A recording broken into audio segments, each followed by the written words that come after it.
Il était une fois, dans un pays où les champs s'étendaient vers sous un vaste ciel et où les villes bruissaient de cliquetis et d'éclats, vivaient deux souris, cousines par le sang mais séparées par des mondes entiers. La souris de la campagne, une petite créature robuste nommée Pip, avait élu domicile dans une haie, ses jours passés à gambader parmi les tiges de blé, à grignoter des grains et à siroter la rosée des pétales, sa vie un doux murmure de feuilles frémissantes et de chants d'oiseaux. La souris de la ville, un élégant gaillard nommé Tib, habitait une grande maison, filant entre des sols de marbre et des rideaux de velours, se régalant de miettes de gâteau et de gorgées de vin renversé, son univers un tourbillon de luxe et de hâte.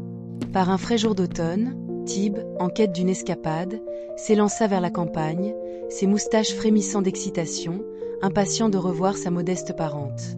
Pip accueillit Tib avec un couinement de joie, son terrier douillet garni de mousse et de coquilles de noix, et lui offrit son meilleur repas, une collation de graines d'orge, un bout de croûte de fromage et une capsule de gland remplie d'eau fraîche. Tib grignota poliment, le nez plissé, puis rit, « Chère cousine, c'est charmant, mais quelle maigreur.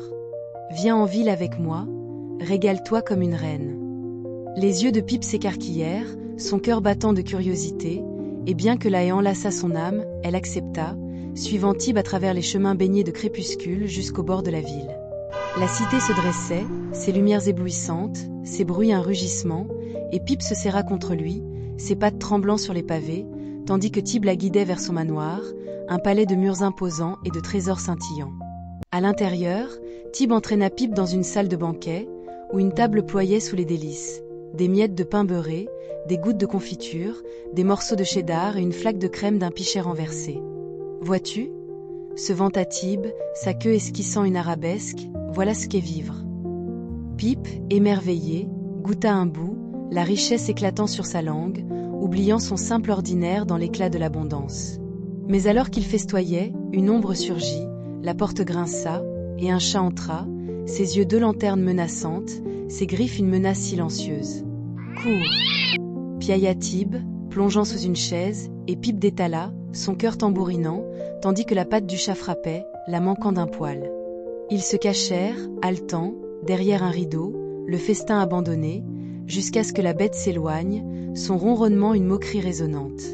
À peine était-il revenu, la queue encore frémissante, que le sol trembla, des serviteurs firent irruption, balai en main, cris retentissants, chassant les souris de leur butin.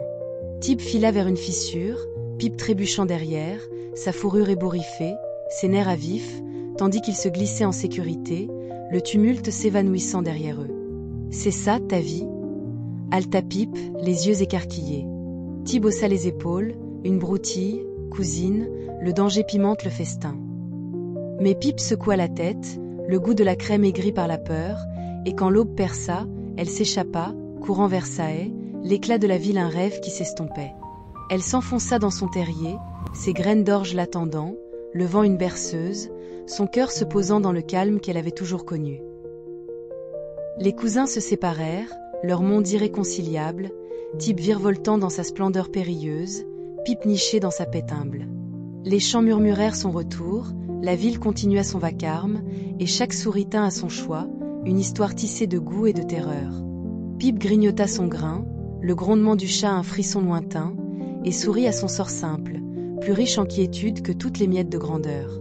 Et si tu parcours ces chemins aujourd'hui, dit-on, là où les haies fleurissent et les toits brillent, tu pourrais apercevoir l'ombre d'une souris.